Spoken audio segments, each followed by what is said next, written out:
This is a no surf music, Burning River Fireside Chat with guests Tonka. I'm your host, Jason D. Diesel Hammond. For the best in Americana, alt.country, indie rock, and more, point your browser to nosurfmusic.com.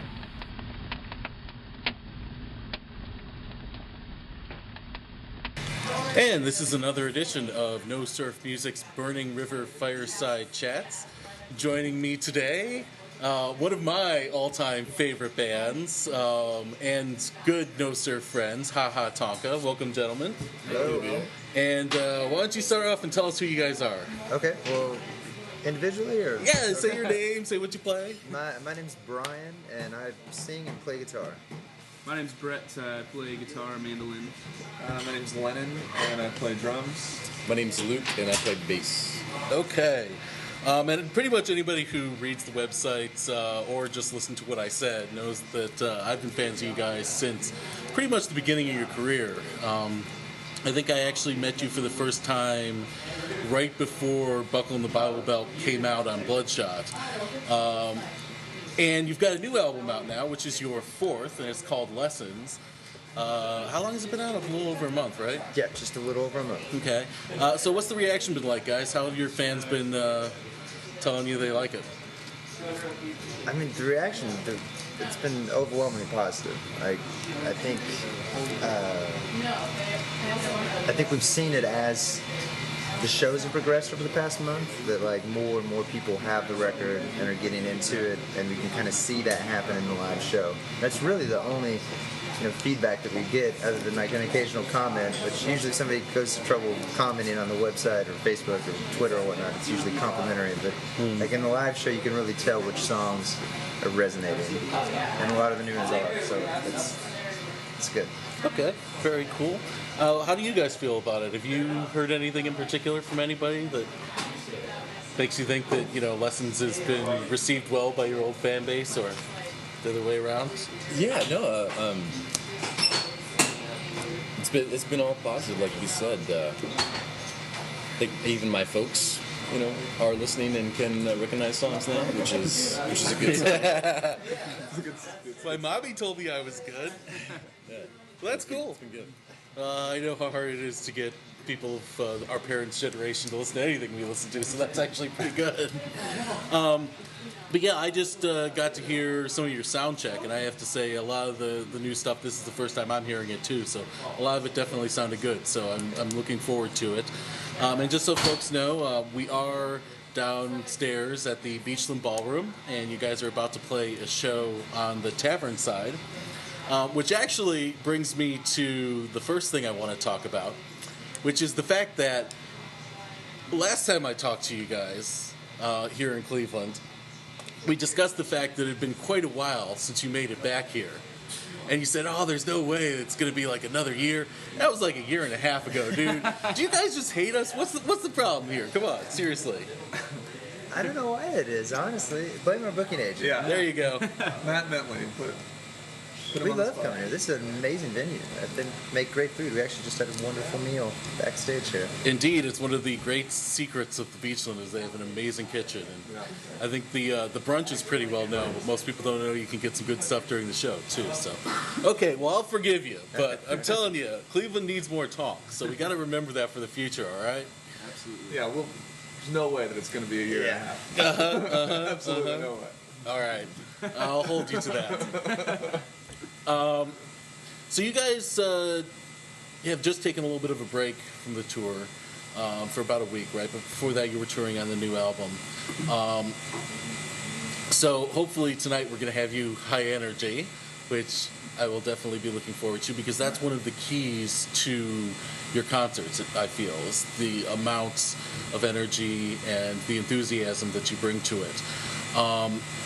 So, like you were saying, Brian, some songs, I guess, work better live than others.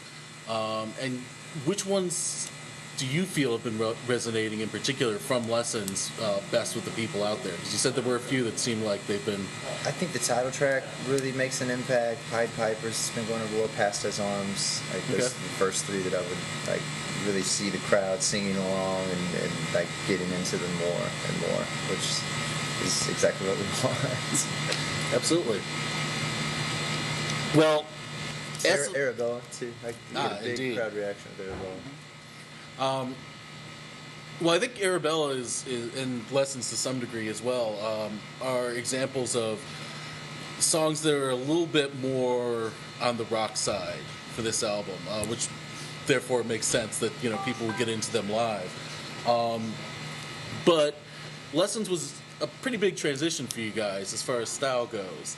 And I want to talk about that because, like I said, I've been following you for quite a long time now, and we talked about this as I was writing the review too. There's a definite direct line as far as your style goes, starting with Buckle in the Bible Belt, which was alt-country, sort of on the alt side, a lot of rock stuff. But you've sort of started adding more of the country, the mandolin, and that kind of thing in on Novel Sounds of the Nouveau South.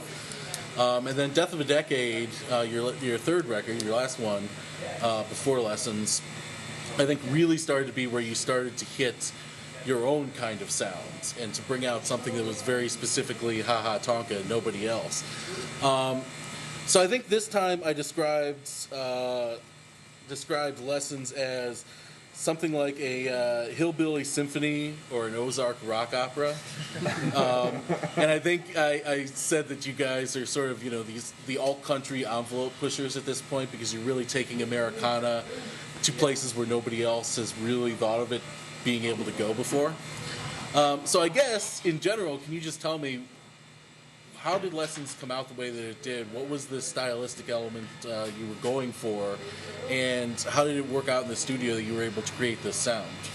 So I guess if you want to start, or Brad or whoever. Well, just to address the genre stuff. Like Americana or alt-country or rock, I'm firmly convinced that bands, no matter what their genre is, never set out to make an album that's in a specific genre. Like, I refuse to believe that Wilco says, like, hey, we're still an Americana band, so this is how we're going to make this song. Or My Morning Jacket would never consider themselves a southern rock band and have to sound like Skinner. So, like, classification is so tough when it comes to, like, talking about, I think, the modern landscape. And I think the new Arcade Fire record is trying to kind of address that, like the reflective age of, like, they did this trip down to Haiti and they realized that most of the people that they were playing in front of had never heard a Beatles song. And to know that they were about to perform music that's built upon, 50 years of a foundation of pop or rock or whatever you want to call it to a crowd that had never heard any of it, they're like, well, we need to go back to rhythm, we need to go back to, feeling the pulse of the music. So that's what's, I don't know how we got up on that. But I think the genre stuff, we'd never even consider it when we're making an album. I don't think we set out to make a song to sound a certain way because, like, well, we want this to fall into the modern rock or contemporary rock category or this one's we got to have some alt-country stuff. It's just like, I think we write just stuff to make it sound good. whenever we write originally, like whenever we just come up with the ideas, if you listen to our demos that, earliest, like, first pieces of music that we put on our iPhones or pass around, it's just the way that we write music that bare bones sounds a little alt-country because I think it's just where we kind of came from, and those are kind of the music that we know, we listened to growing up. And with this record, I think we had a great producer, Dan Molad, who's in a band called Lucius, as well as Ryan Tiston, who worked on our last record with us as well. But with those two people, they have more of a pop sensibility of that side. So I think with this record, we wanted to expand the sound and just create a record that we'll just add as much as we possibly can, make as much music and earphones for people to enjoy and hopefully grow ourselves in the process. And I think Lennon actually had a really interesting quotation, which was you felt that this record represents the Tonk that you always wanted to be. Can you explain, to you what that meant? Like, what's developing this sound? I mean, I think it's a lot of factors. I think it's also that we got to have a full team of people that everybody was excited about, and we've been working together for so long that it just, I think everything's much easier now than it's been. And then to have these two producers that are incredible minds and pushing us to different places too, I think that plays a lot into what I mean when I say, you know, become the comp that we always wanted to be, because I think it's just the first time we've had such an amazing time all the way through making an album, and therefore I think the music kind of reflects that as well in a way, and something that ended up being something that exceeded our expectations as far as sound and things like that are concerned. So we put a lot of trust in Dan and the Ryan Tis, and I think that really paid off. Okay. And he actually hit on something that I want to ask you about, Luke, which is this album has a lot of themes, but both as kind of a theme of the album and as part of the band's own growth. A lot of this seems to me to be about how you guys have progressed not only as individuals but as a group. You know, you've been playing together now for years, and you've really gotten to know each other, I'm sure, a lot better than you did at the start. Plus, you've had people, like Lennon said, that you've been working with for a good time now, and really get you into the kind of mode to do this kind of thing. So I guess, can you just tell us, for you in particular, and then maybe the other guys can chime in, how you feel the band itself has progressed sort of as a unit, and the way that you've progressed as an individual over the years as well? Okay. Well, first of all, I've been awesome. We all know I really that. appreciate that I've made the jump to that status. As far as, well, I think we've just grown in our relaxation with each other. Like in the studio this time, it felt like all ideas were open. There was no judgment. If something didn't work out, that they were quick enough to implement any idea we would have, and then we'd all know if it worked or not, which was very freeing and like the most relaxed that I think we felt in a long time. It was great. Yeah. Anybody else want to talk about a little bit how the band has progressed? Or? Well, I can at least concur that Luke is awesome. I concur that as well. All right. Yeah, I do have to admit, before you were maybe at semi-awesome, but you just kicked it up into the whole level. Yeah. Okay. It's out there now. Okay, fair enough. Well, before we get on to some of the themes then, just sticking with the sound for another minute, I think that the sort of the key difference, starting with Death of a Decade and then moving forward, has been kind of what Brett talks about, working with the producers and adding more layers onto it. I mean, you had a string section this time, which I don't think it's something that you could have even imagined on the first album. So I guess you were saying, Brian, that you don't shoot to write music that is in a certain genre, and I think that's certainly true. But at the same time, as Brett was saying, your sort of alt-country roots always show through. So how do you, when you're going into the studio, at once make a song that sounds right for the song and for the album, but also remain true to yourself and what you want to do and what you've been, growing up on and learning his music for years? I think we're pretty hard on ourselves in the rehearsal area, like whenever we're writing the songs. So like the ideas that aren't working get killed, and the songs that we are working on, we build and refine, tear down, build back up again.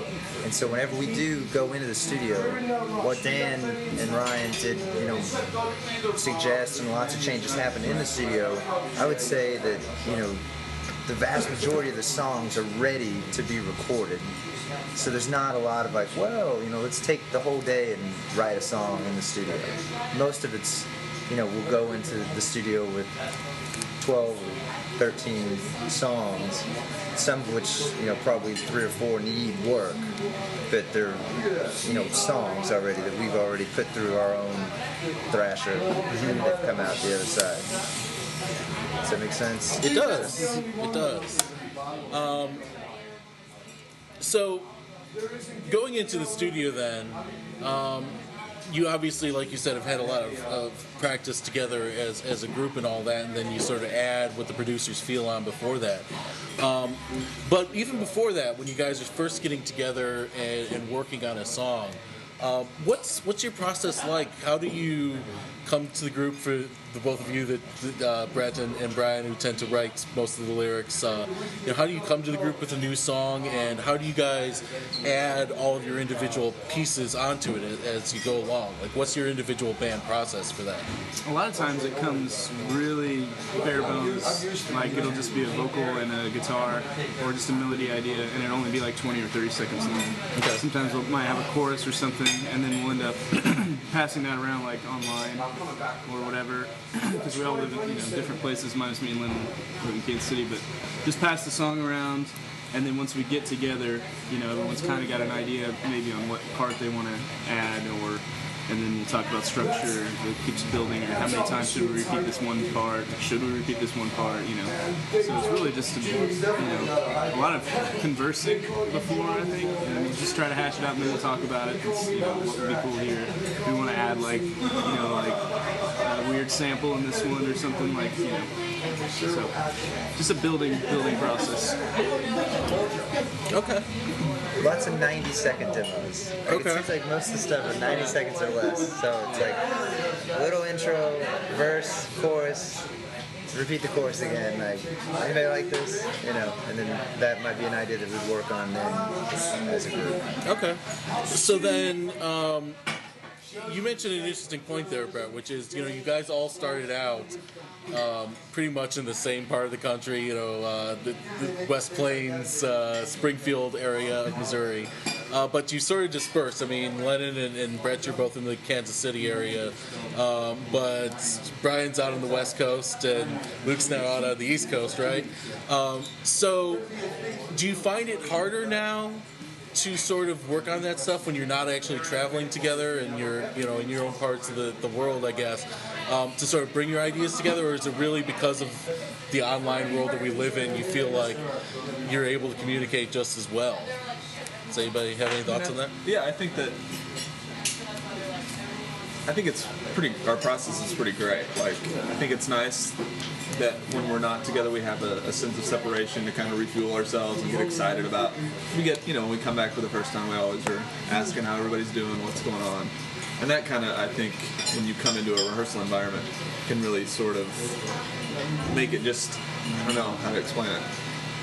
You just become a little more excited about being with your buddies and like working on music, as opposed to having to do it every single day. And we used to do that, and got pretty taxing. Sorry, and then you were asking about...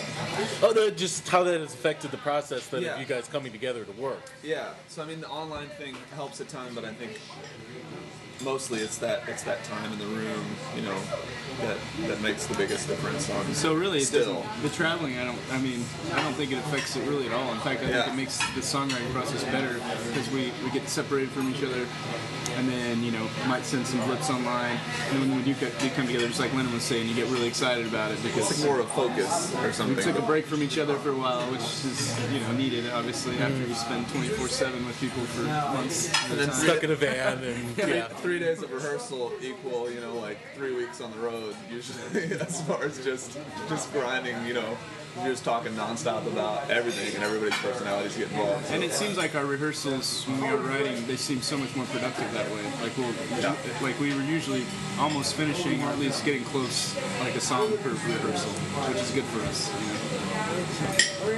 Very cool. So then, you guys were saying, like, a lot of times they'll do these little 90-second blips and pass them back and forth or whatever. But then I guess the main songwriter, whoever it is on that particular piece, goes back and works on it. So how much would you guys feel that you actually have of the song together when you actually finally do get into a room with everybody and, start talking about exactly how you want to do it? It's tough to say because the chorus of an idea might become the verse of another song. Like, we're always like kind of trying to challenge ourselves with like a chorus or something that the initial dot is a chorus, that's probably only a verse. Like it needs to be even catchier than that, or like the chorus needs to be better than that. Okay.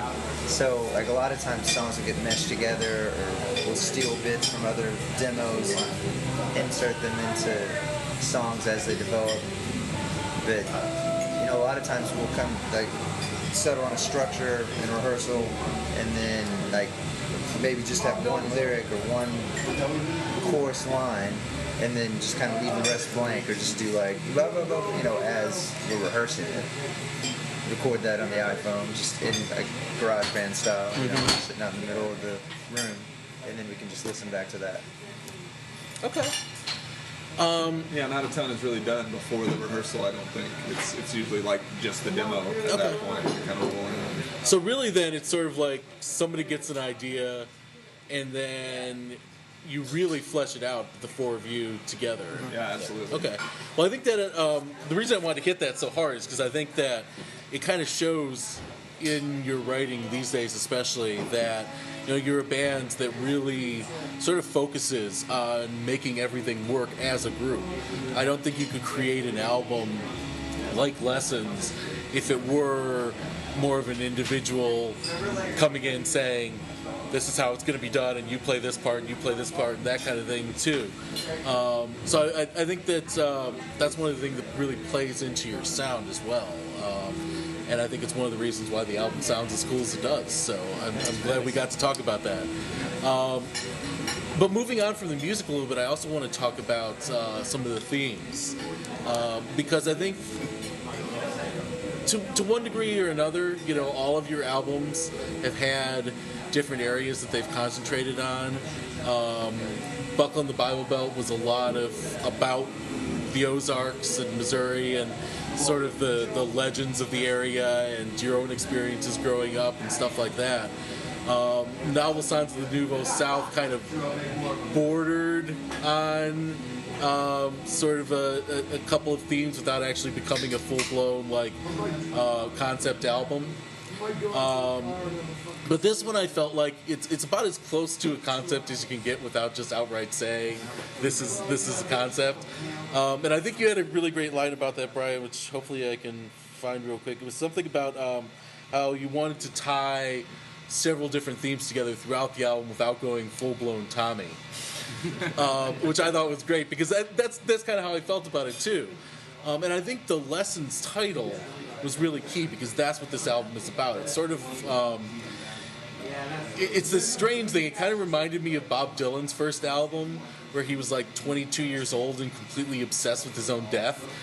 Because you guys aren't that old, but this whole thing is sort of about growing older and dealing with changes as you progress in life. And just to pick out a couple of them, just a few songs individually, Lessons,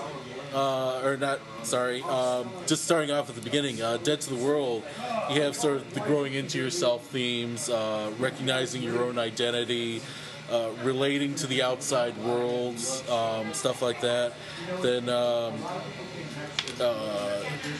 you've got sort of in the Colorful Kids, the idea that some of your promise may have been lost in the past, and you're a little bit past your peak and things like that. And you're maybe not as unique as you once thought, and all that kind of stuff.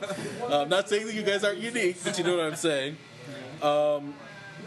And then you sort of keep on with those ideas of yourself and your identity and all that, and lessons you've learned as you go through the entire album. So I guess just to start off, Brian, first, can you just sort of give us an idea of what mindset you were in when you were going in to write these songs that sort of made you come up with this collection that was so set on these few themes that come up over and over again? Well, a lot of it was inspired by this interview that I heard with Maurice Sendak on Fresh Air. And I mean, I don't know if you listened to it, but parts of it. I haven't gotten to the whole thing yet, but it's just the most breathtakingly beautiful sentiments that are expressed by him throughout the interview about his life, about his view on art, creating art. It's not necessarily retrospective. He's still looking forward. It's still very positive. And we really wanted to try to capture that emotion throughout the entire album. So hopefully it doesn't feel too depressing or like too much of like a downer. Because a couple people have like come up to me and said, this album makes me cry and it's sad in parts, and there are those moments in there, and there are sad parts in this interview too. Like you will probably cry for this whole thing. But I think overall, I know, I'm pretty manly. I mean, come on. I don't know, man. Yeah. You can't see the beard over there. Yeah. But I think overall it's really happy and positive. So I mean, that was kind of like the driving force behind the non-concept of our non-concept record. Okay. Well, I think two things spring from that. Number one, I do agree with you. There are definitely moments in some of the songs, and even a couple of the songs in particular, that are sort of on the downside of things. But then again, that's life too. And when you're talking about life, you can't have everything be sunshiny as well. So I think that's important for people to realize. But the other thing that kind of strikes me about that is when that interview was done, it was a person who was pretty much at the very end of his life doing the talking. And I think that was sort of the last push that he did, sort of to get out there and to let people know what he was thinking. But you guys are all still quite young. So I find it interesting that you're thinking about a lot of the same things, even though you're maybe at the peak or not even at the peak of your life, however you want to look at it. Did you find that to be more of a function of where you are in life, or more of a function of how you guys think as individuals, if that makes any sense? Well, I mean, it really sounds cliche, but like I think the thing that I learned most from that interview is like his idea of really being in the moment and enjoying life and recognizing the beauty around you. And I mean, that's kind of like the first idea that came, was like, don't be dead to the world. Don't close off the world around you. Like, enjoy it, or embrace it. So that was the thing that I took the most from the interview. Yeah, similar for me too. Just because Brian had found that interview, he had sent it to us. And we had all listened to it at the same time, I think. And it was powerful, it did make you think about a lot of things. And so that, I think with the album, it wasn't, us channeling him really. It was more of just the thought of those things that will eventually happen to you, Like something that I'd really never thought about, like getting to that age and thinking about, like, outliving like your spouse or your significant other or your friends, and then like looking back on that, like that's an interesting thought that I never really thought about. Like you make it to that life, but you're still happy, and you can look back and laugh and cry, and it's just amazing.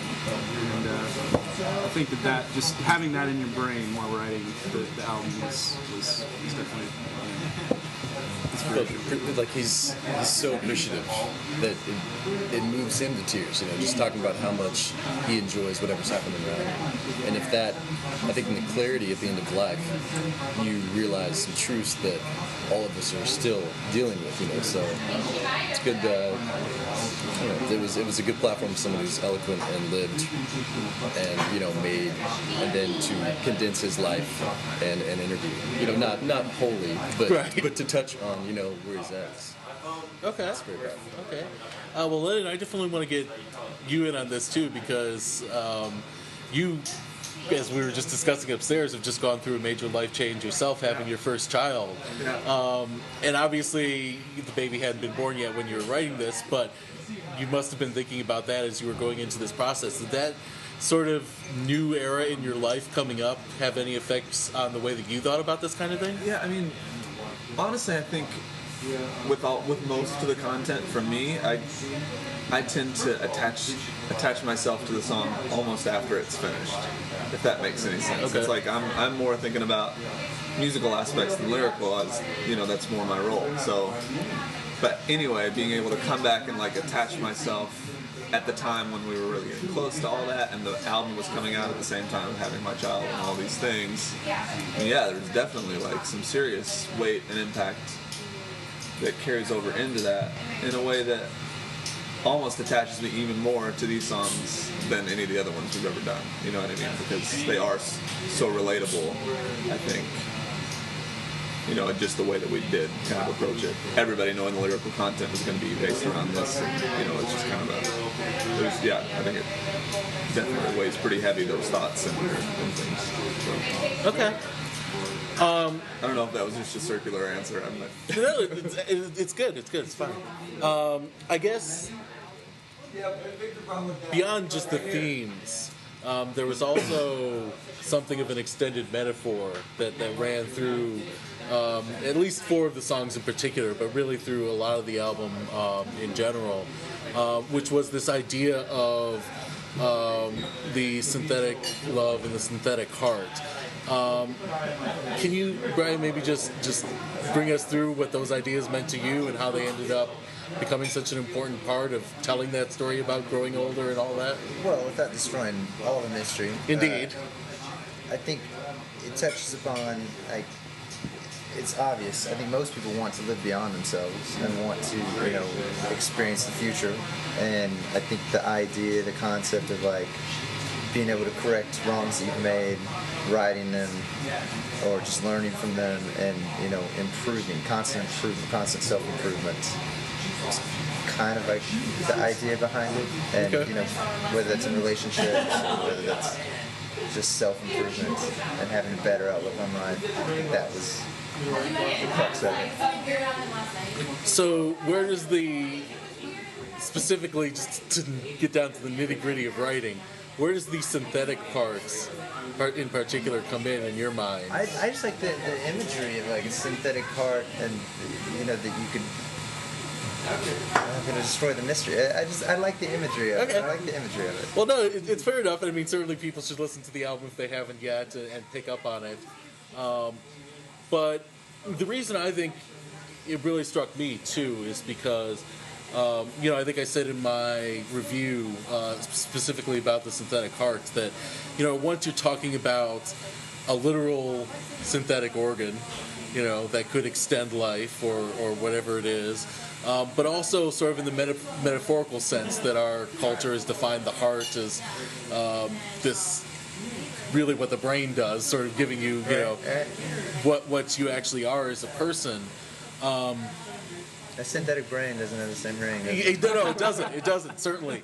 But I think it actually, because the metaphor works so well, I mean, one side you have the intellectual, you know, where you can, I think, pretty easily through a lifetime, at least unless your brain literally starts quitting on you, you get Alzheimer's or become senile or whatever, you can progress fairly evenly, I think, and learn more and more.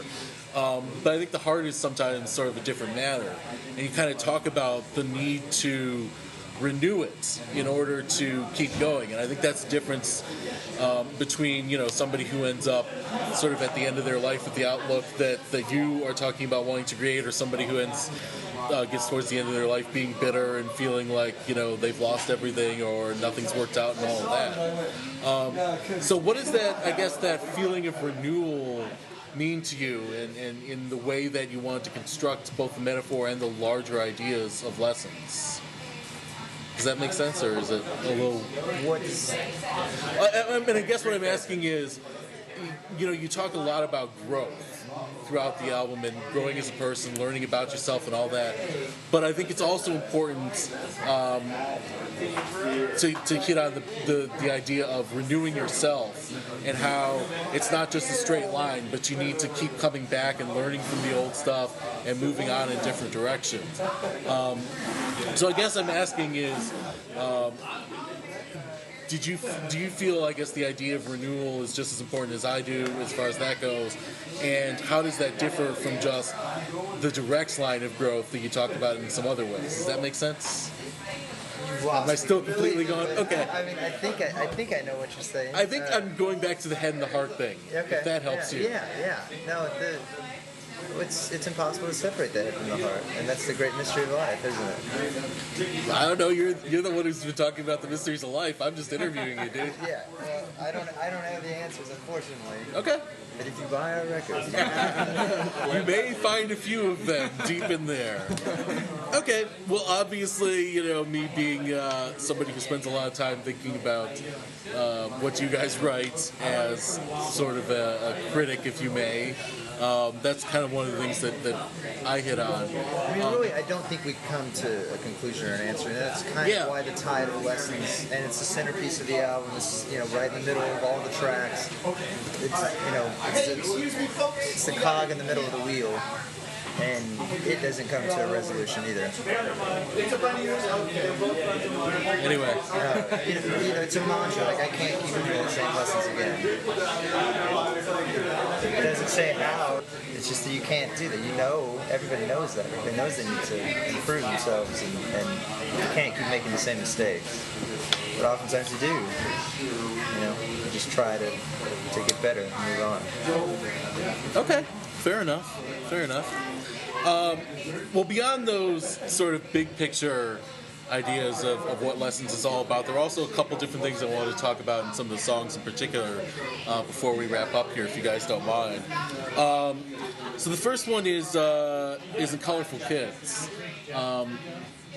You, in the past, like I said, especially starting with Buckle and moving on, has sort of talked a lot about your Missouri background, sort of used that as kind of a source of imagery.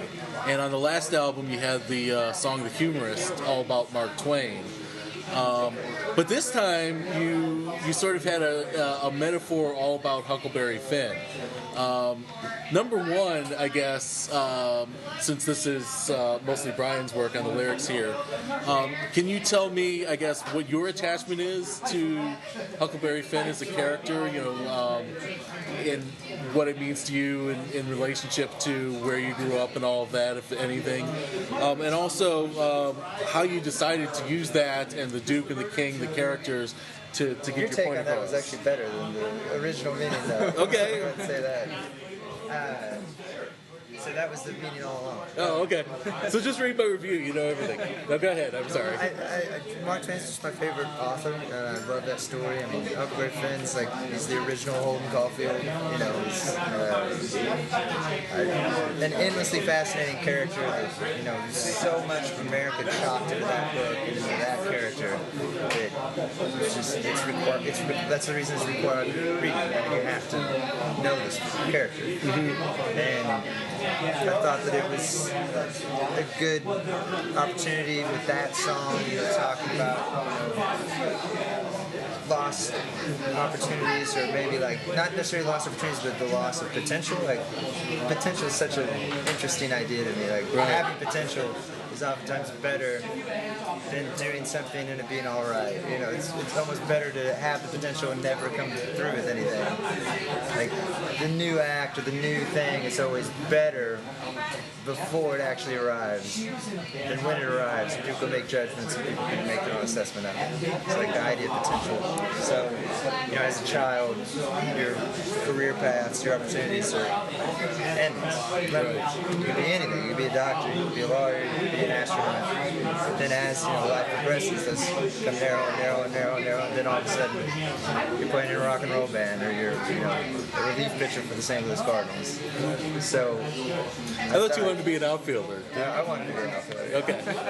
A relief pitcher would be awesome. Okay. If you're a middle reliever, Any job with the Cardinals, you're cool. making about $2.2 million, pitching 30 innings a year. Where was it? Yeah, I thought that was a good opportunity to sneak in a Twain reference. Okay. Well, I think sort of playing off of what you were saying, it's interesting because obviously Huck Finn is in a lot of ways a metaphor for childhood, and especially we were saying when you pair that with the Duke and the King being sort of the bad parts of being an adult after that. But I think when you are a kid, pretty much your only job is to have potential, right? I mean, that's all you got to do. If you're still going and looking like you're going to do a good job at something, then you're cool. But I think that's one of the transitions that you hit on in Lessons too. Is do you guys are at a point where obviously some doors have been closed. You're not going to be a relief pitcher more likely than not for the St. Louis Cardinals. Anything is possible. Yeah, anything is possible. But so do you feel like? I mean, you were saying in some ways the potential is better than the actuality.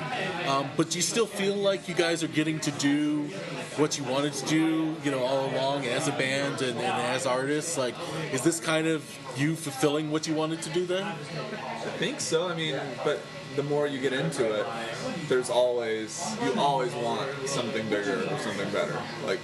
And that's, that can be the tough thing, is because then you have to sometimes remind yourself, and we talk often about all the shitty shows, or here's some shitty thing that happened, and we'll all laugh about it. And to have those things to kind of come back to is really cool, because then you remind yourself how far you've come. And I think that's something we've been fortunate to do, is to make it further than a lot of bands ever get to. They get to do a lot more things, but we always want the next thing too.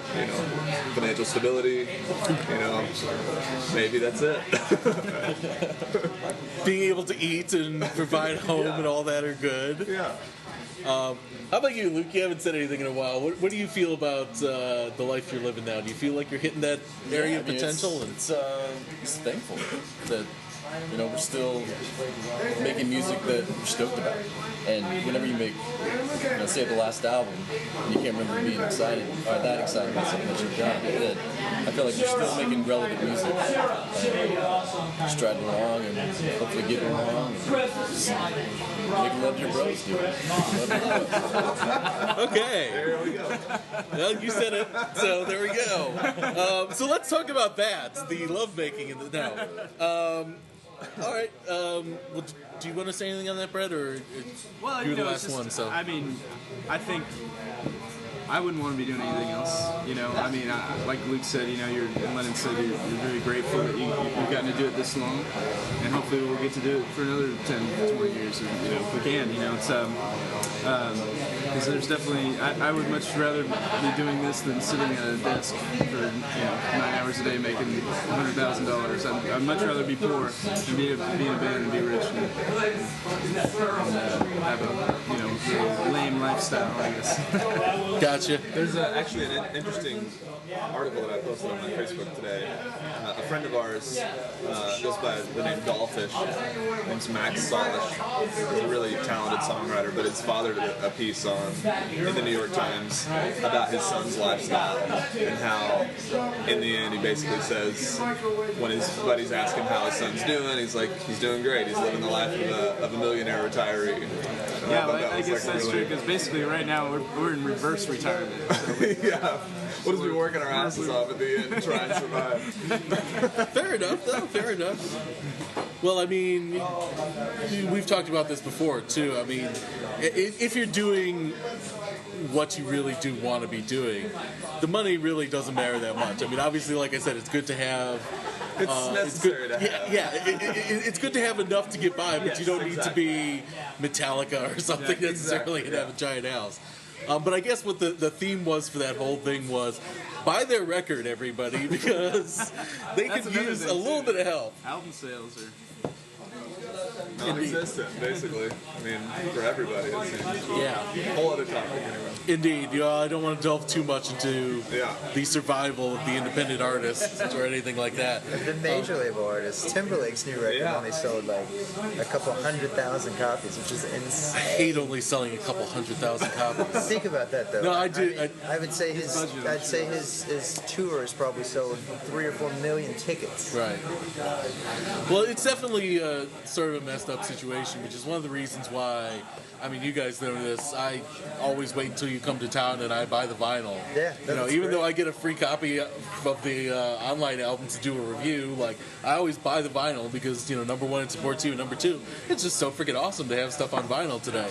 I think we need to just convince everybody that's the way to go. Forget this digital shit. I think most people do think that way, and just when it dawns on them that, oh no, I should just, I'll pick up the record. I'll actually get it if the opportunity presents itself. Because that's the reason that cool labels like Bloodshot Records or the Sub Pops and the ATOs exist, because people still do care and like make an effort to go buy the record. Right. Well, one of these days things will hopefully settle down and we'll figure out a way for everybody to make their way. Man. It's never coming back. I know. Not in our lifetime anyway. Yeah. Well, anyway, that's a whole other debate. As much as I like talking about that, I do want to hit just a couple more of your songs because we got to wrap this up pretty soon. But we just talked about sort of the Colorful Kids thing. But another one that struck me, sort of for what you were talking about early on about the darkness, was Terrible Tomorrow. Mm-hmm. That one, I said, sort of gives you a sense of bright foreboding. Yeah. Because the music is really light and kind of gets you up, but then Brian's almost acting like this sort of soothsayer, almost out of Julius Caesar, like the Ides of March, like something really bad is about to happen, you need to listen to me. So I guess that was where the Mary Todd Lincoln thing came in as well. And I guess it's interesting to me because you're kind of a history buff the same way I am, so you probably know the story about how Lincoln had a dream about his own death before it happened. I guess, was that something that struck you when you were writing it as important to that? And then how did you decide to write the whole Lincoln part of that? Well, I don't like to talk about the meanings of songs, usually. Right. But with this one I will, just because it's going to completely ruin it for everybody. Like, I'm absolutely certain of that. This is a hangover song. It's the only hangover song I've ever written. We were in New York, epic night, and at some point, I think I said it to Brett, it's like, dude, it is going to be a terrible tomorrow. And the next day, we were laying around in our manager's apartment in Brooklyn, and Brett was playing this little riff on the guitar, and I was kind of humming that, and those words were still in my back of my head, and just like, I'm a fortune teller, I can be terrible. And just kind of came out. And like maybe in the matter of a half hour, we had like the idea down. And then for the imagery, like what better way to describe how you feel the next day than like the back of your head's been blown off. And I like the idea of like in a dream, the premonition, you knew it's coming, and just a way to tie in some historical reference, I guess, just hiding the fact that it's just a fucking hangover. Right. Well, nothing is ever just what it is, though, right? When you get right down to it. And that's kind of the beauty of art, is everybody interprets things the way that they can best interpret them. Right. So. No, fair enough, though. I think it's interesting because Close Every Valve to Your Bleeding Heart is kind of a pre-hangover song. Yeah. So you've got both sides of it right there, right? But I do find that kind of interesting just because of your background as a southern Missouri guy. Mentioning Lincoln in some ways is almost sacrilege because Missouri was, the one of the few, along with Kentucky, really, where the lines were so drawn within the state as to which side you were on. Right. So I just found that kind of interesting in some ways that you would, sort of call the Union guy out and never mention anything about any of his buddies in the South. Wrong in his choices, if that's what you're saying. No, I'm just saying I thought that was interesting from somebody from Missouri. That's all I'm saying. Okay. I'm not asking about which side you would have fought on in the war. I'm just saying. Although we could talk about that if you guys want to get into that, but no. Okay. Let me just see here. I'm looking at my notes. The other one I really wanted to talk to, because I haven't even gotten the story on it, was Arabella. And Brian alluded when we were talking that there was something interesting that Brett would have to tell me. So can you just let our listeners in on what the story of Arabella is and what's behind that one? Well, that song, I'm kind of like Brian. I don't really like to talk about song meanings either, but there's definitely a religious feel to that song. the idea basically kind of stems from like I guess having multiple or one single mistress, I guess. I don't know. It's I don't know. It's just it's an encompassing idea that I had. That I was just thinking about, like all the false histories that you hear, and it tied it into kind of my own situations and on certain things. But it just kind of came out, and that song was really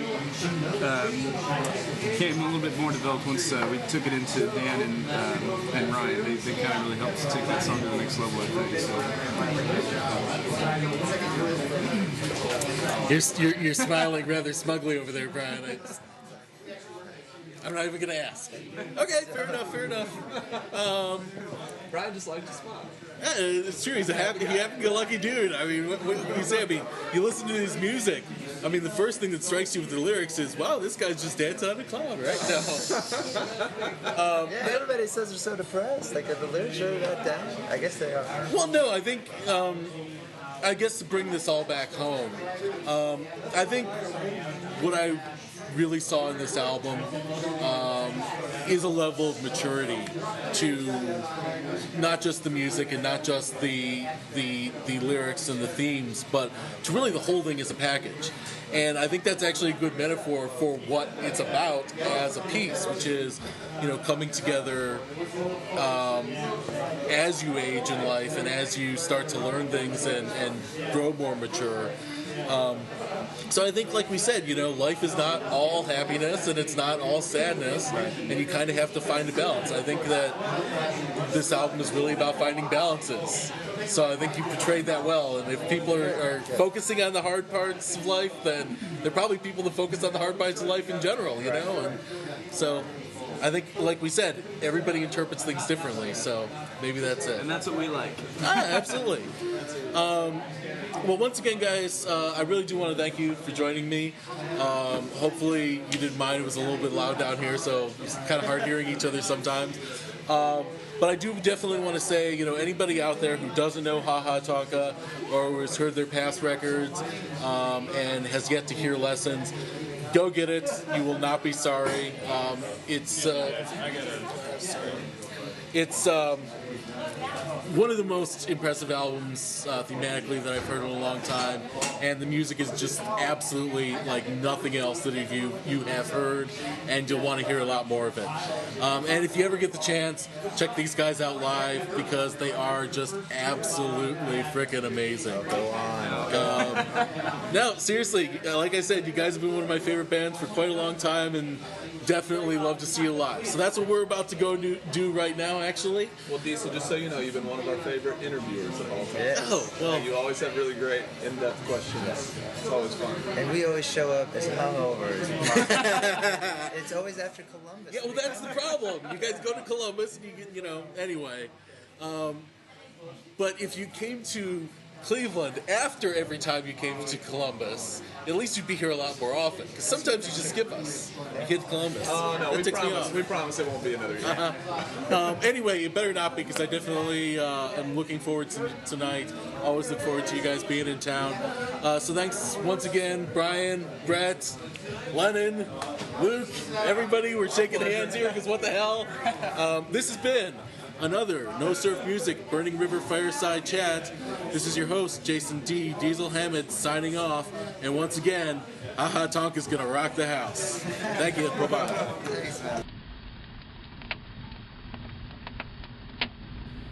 This has been a No Surf Music Burning River Fireside Chat. This is your host, Jason D. Diesel Hammett, signing off. Remember, No Surf Music is your source for the best in Americana, alt.country, indie rock, and more. For original reviews and interviews, visit nosurfmusic.com.